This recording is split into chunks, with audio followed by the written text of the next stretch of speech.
ګران دوستانو لکه څنګه مې چې تاسو د خپرونې په سر کې وویل موږ په خپرونه کې موږ سره په خپرونه کې ښاغلی فضل ربیع احمدي دی دا مدني فعال دی او دی هغه څوک دی چې د یونډیفي له خوا نه یې د سولې په برخه کې یا د سولې په اړه د عامه پوهاوي په برخه کې یو ایوارډ ګټلی دی او دا جایزه یې اخیستې ده د دغې جایزې مبارکي ورته وایي او ښه راغلاست ورته وایي ډېره مننه چې زموږ بلنه مو منله احمدي صاحب ډېره مننه ښاغلی کمال صاحب تاسو ته تخنیکي همکارانو ته او د ملي تلویزیون قدرمنو لیدونکو ته د زړه له کومې سلامونه او نیکې هیلې وړاندې کوم هیله ده چې تاسو ټول جوړ روغ او خوشحاله اوسئ مننه چې زه مو خپلې خپرونې ته وبللم خوشحاله اوسئ ژوندی اوسئ لومړی به د دې ایوارډ پوښتنه وکړو چې ایوارډ مو څنګه واخیستله او د څومره مثال په کومو شرایطو برابر کسانو ته یې دغه ایوارډ ورکولو دغه ایوارډ د یو ان ډي پي یا د ملګرو ملتونو د پراختیایي ادارې لخوا څخه د یوې پروژې په اساس باندې چې د ای پي ډبلیو ډي او موسسې ته ورکړل شوې وه او د سولې په هکله باندې دوی یو پروګرام جوړ کړی و چې په دریو ولایتونو کې په فراه بادغیس او هرات ولایتونو کې دوی ټرینینګونه لرل عامه پوهاوی یې لرلو او د مسجد د امامانو د طریقه دوی ته د سولې بعضې موعظې وړاندې شولې د دې نه وروسته په هرات ولایت کې یو کنفرانس دایر شولو چې عمومي کنفرانس و او د مختلفو ولایتونو څخه هغه کسان چې دوی د خپلې ټولنې دپاره فعالیت کړی و مدني فعالیتونه یې کړي وو د پوهنتون استادان وو یا هغه کسان چې په مؤسساتو کې د سولې په برخه کې پروژې تطبیق کړي وي او په هغې برخه کې ټرینینګونه ورکړي وو تر څو دوی د سولې په هکله باندې عامه ذهنیت آماده کړي دغسې کسانو ته دغه ایوارډونه ورکړل شول د ما په شمول باندې 8 نورو کسانو ته هم د هېواد د مختلفو ولایتونو څخه دغه ایوارډونه ورکړل شول د ایوارډونو معیارونه همدغه و چې د هر کس بیوګرافي لیږل کېدله یو ان ډي پي ته د هغوی هغه کړنې لیدل کېدلې ارزیابي کېدلې د یوې کمیټې په اساس باندې د هغې کمیټې نه چې کله پاس کېدلې بیرته همدغه موسسې ته لیستونه لیږل کېدل او هغو دغه کسان ټاکل شوي کسان بالاخره هغه کنفرانس ته بلل او دغه ایوارډونه یې ورکړل ډېره مننه کوم د ایوارډونو مبارکي بیا هم تاسو ته وایم که په ټوله کې د بحث په دې باندې وکړو چې تاسو دغې برخې ته چې مثال د سولې په اړه عامه پوهاوی یا د سولې په اړه کار کولو ته ولې تکل وکړ ولې مو مثال په دې برخه کې کار پیل کړ چې تر دې حده پورې مو کار ورسېدل چې جایزه واخلئ د دې جایزې د خستلو امید او هیله خو ما په هغې وخت کې نه لرله او دا یو دفتني یو کار و چې د ما د خوشحالۍ سبب شو خو د یو ځوان په حیث باندې زه باوري یم چې د ما په شان باندې به په دې هېواد کې ګڼ نور شمېر کسان هم وي چې هغه به په خپل ژوند کې د مختلفو ستونزو سره لاس او ګریوان وي خو هر ځوان یو فکر باید ولري هغه دا چې مثلا د یو ځوان په صفت باندې د خپلې ټولنې وضعیت ارزیابي کړي او درک کړي چې آیا د ټولنې دغه فعلي وضعیت موږ ته د منلو وړ دی او که نه دی که چیرې د منلو وړ نه وي نو د یو ځوان په صفت یا د یوې ټولنې د اوسیدونکي په صفت باندې زما مسؤلیت د دې شرایطو په وړاندې څه شی دی کله چې موږ خپل مسؤلیت درک کړلو نو بالاخره د حل لاره څه شی ده دا ډېره مهمه خبره ده کله چې د حل لاره پیدا شوله په هغې لاره کې باید حرکت وکړو ما هم تقریبا په همدې فورمول باندې انګیزه ترلاسه کړله او بالاخره حرکت مې وکړلو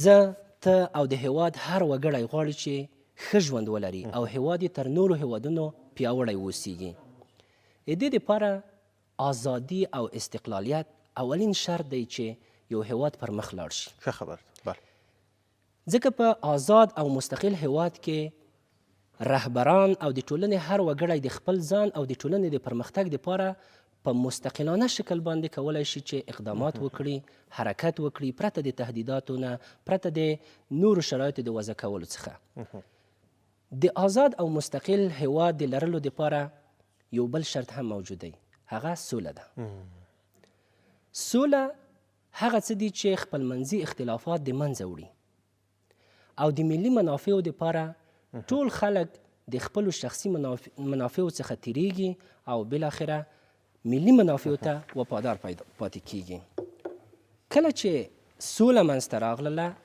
د سولې د دغې شرط پوره کولو دپاره یو بل شی مهم دی د انسانانو روزنه. همدغه انسانان دي چې بیا د ټولنې واک او اختیار او نظام په لاس کې اخلي. نو د انسانانو روزنه ډیره مهمه ده. کله چې انسان وروزل شولو جهان خود به خود جوړیږي او انسانان د روزنې دپاره خپل خاص معیارونه لري. موږ په ټولنه کې مختلف انسانان لرو. کله چې الله جل جلاله مخلوقات پیدا کړل، تر ټولو بهترین مخلوق چې د خپل ځان حتی د هغې په خلقت باندې تحسین کو هغه انسان و. خو په ټولنه کې تر ټولو بدترین مضرترین موجود هم انسان دی. یعنی ته هر نوع وحشي حیوان نه بدترین موجود بیا بیرته انسان دی. نو انسان خپل معیارونه لري چې په کومه کچه کې دی. یو ښه دی، یو خطر دی یا ډیر ښه، یو خورا ښه، یا ښه، خطر او خطرین. او ټیټې زینې هم لري، بد، بدتر، بدترین. ښه انسان هغه انسان دی چې د ځان د ګټو په خاطر باندې بل چاته ضرر ونه رسوي. او خطر بیا د خپل توان په اندازه باندې نورو ته ګټه رسوي. خطرین بیا د فداکارۍ او ایثار او قربانۍ ته سرحده نورو ته ګټه رسوي. او ځینې کسان هم شته دي چې د خپل توان په اندازه یا د خپل ځان د ګټې په خاطر باندې نورو ته تاوان رسوي چې دا بد دی. بل یې د توان په اندازه تاوان رسوي، بل یې د قربانۍ ته سرحده بد رسوي. نو موږ دغه شی باید په ذهن کې ولرو چې د ټولنې وګړي باید حداقل د انسانیت هغه اولینې زینې ته ورخیژوو چې ښه انسان ترې جوړ شي. او دا هغه څه و چې موږ ورته کار وکړلو. همدغه انګیزه وه چې ما تقریبا تر 25,000 زیاتو کسانو ته سیمینارونه ورکړل. او هدف همدغه و چې د وطن دپاره کار وکړي، د خپل خلکو دپاره کار وکړي. او زه فکر کوم چې دغه کارونه چې ما کړي دي رضاکارانه فعالیتونه وو. په دې کې یو خاص لذت او خوند موجود و، خو چې دغه کارونه په اخلاص باندې. ډېره مننه کوم. ښاغلی احمدي، تاسو یادونه وکړه چې موږ سیمینارونه ورکړي. تاسو د سیمینارونو مثال څنګه جوړول؟ چیرې تللی؟ کلیو بانډو ته تللی؟ ولایتونو په کچه، د ولایتي شوراګانو په کچه څنګه دغه سیمینار جوړوي؟ بیا کومه طبقه خلک تاسو ته راتلل چې تاسو ورته سیمینار ورکول؟ ما کله چې په ژوند کې د پوهنتون د فراغت نه وروسته هغه کوم هدف چې ما د پوهنتون د استاذۍ دپاره ځان ته ټاکلی و، متاسفانه چې د لساني تعصباتو پر اساس باندې زه هغې ته ونه شوی رسېدلی. ما یو نوع شکست او ماتې وخوړله. خو بیرته مې بعضې کتابونه او بعضې سیمینارونه تعقیب کړل او دا مې پیدا کړل چې څه قسم د دغې بحران نه ځان وباسم. او ومې لیدل چې په ټولنه کې په زرګونو داسې کسان نور هم شته دي. نو په دې اساس باندې موږ یوه ټولنه جوړه کړله د ځوان فکر د سمون په نامه باندې. بیا د پوهنې وزارت سره موږ یوه تفاهمنامه امضا کړله چې په 9 ولایتونو کې، په 9 لویو ولایتونو کې موږ ته اجازه راکړله چې په ټولو ښوونځیو کې فعالیت وکړو. نو موږ به زیاتره تللو او یو ټیم مو جوړ کړلو او زیاتره به تللو په ښوونځیو کې به معمولا د 10 نه لوړو صنفونو ته اناث او ذکور بخش کې موږ زیات سیمینارونه ورکول. همدغه یوه عمومي اجازه نامه وه چې موږ ترلاسه کړې وه او له دې برخې مو فعالیتونه کول. په بعضې مدرسو کې، په بعضې کورسونو کې مو هم د شخصي روابطو پر اساس باندې فعالیت کول.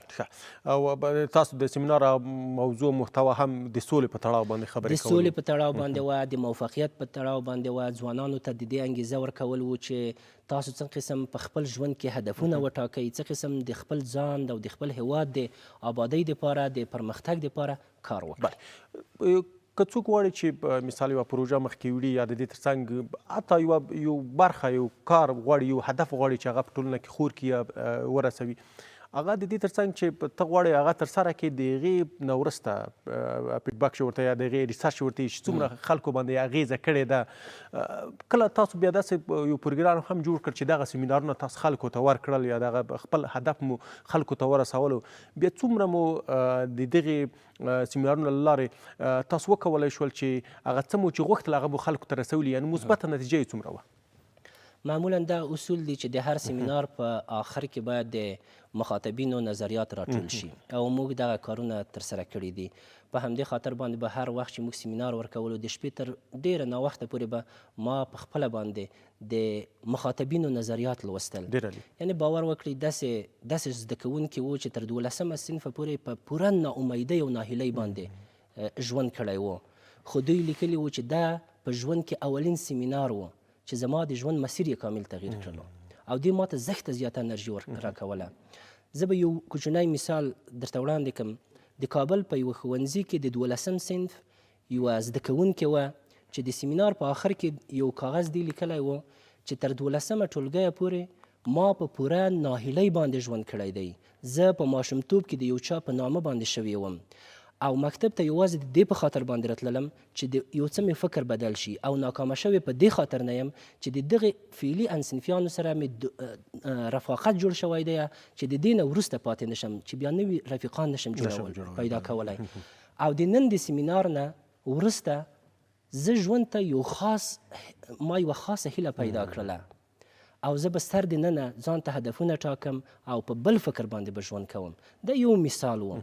په دې شکل باندې زما سره په انبار کاغذونه همدا اوس هم شته دي، تاریخونه پې باندې لیکل شوي، د مکتب نوم، شاګرد نوم، ټول هر څه پې باندې شته دي.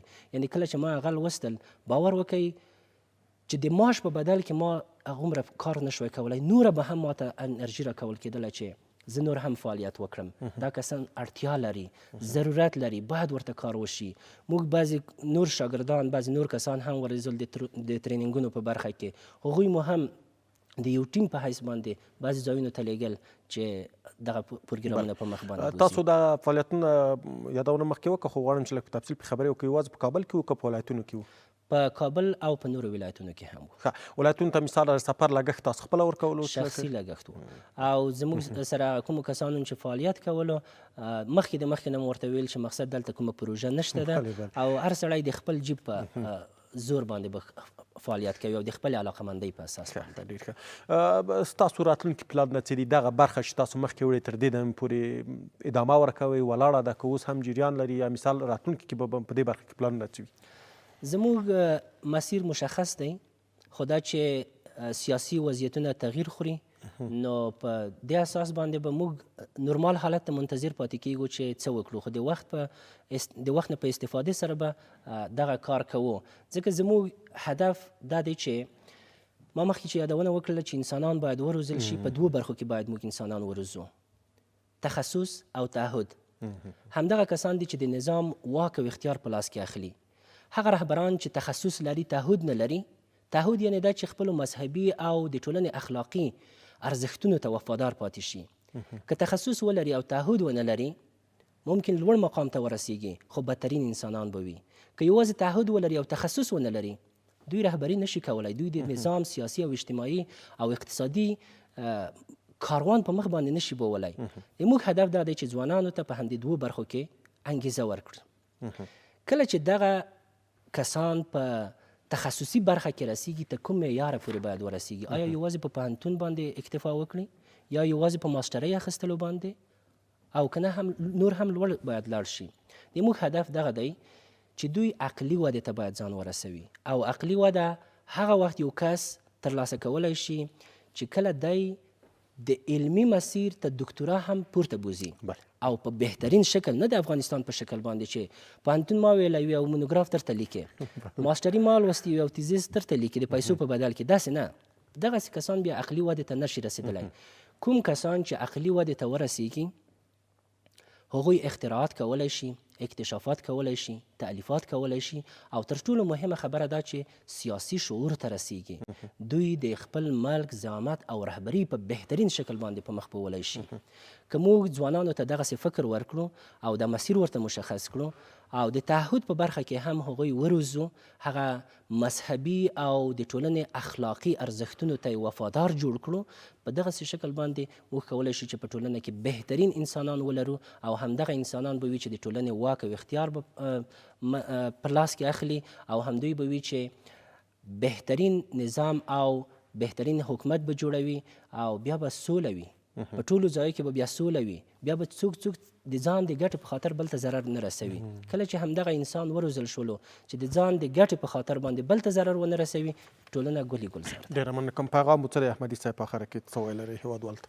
پیغام مې ټول ځوان نسل ته په خاصه توګه دا دی چې تاسو هر څومره کولی شئ مطالعه وکړئ، مطالعه وکړئ، په سیمینارونو کې ګډون وکړئ او په تعهد او تخصص برخه کې ځان ورسوئ. هره ورځ کوشش وکړئ چې د خپلې علاقې وړ یو مهارت زده کړئ. همدغه مهارتونه د دوی د مسلک ترڅنګ کولی شي چې د دوی په ژوند کې د دوی ډېر بریاوې او کامیابۍ ترلاسه کړي. انشاءالله چې مطالعه په سیمینارونو کې ګډون که په عیني توګه باندې نه وي، که په حضوري توګه باندې نه وي، په صوتي او ویډیویي شکل باندې هم دوی کولی شي. غواړم په همدې تړاو پوښتنه وکړم د دې سره چې تاسو دغه سیمینارونه کله وړاندې کړي دي، سوشل میډیا پیدا کېدلی شي، لاسرسی خلک ورته درلودلی شي؟ متاسفانه چې موږ ما وویل چې هر سړي د خپل جیب په زور باندې دا کارونه کړي دي، نو هغه سیمینارونه چې موږ هلته ثبتول، موږ یې وړاندې کول د ثبت امکانات یې موږ نه لرل. نو په همدې خاطر باندې خیر که د موږ نه وي، نور کتابونه شته دي، نور سیمینارونه په صوتي او ویډیویي شکل باندې پیدا کیږي چې ځوانان یې کولی شي چې استفاده کړي. د هر کتاب او د هر سیمینار نه دوی کولی شي چې ډېر څه زده کړي، د ژوند د ستونزو دپاره د حل لارې پیدا کړي او د ژوند خاص مسیرونه ځان ته پکې تعیین کړي. ډېره مننه کوم ښاغلی فضل ربیع احمدي چې زموږ سره په خپرونه کې ګډون وکړ او تاسو ته په چارو کې بریا وغواړو. ډېره مننه کوم. ژوندی اوسئ، خوشحاله اوسئ.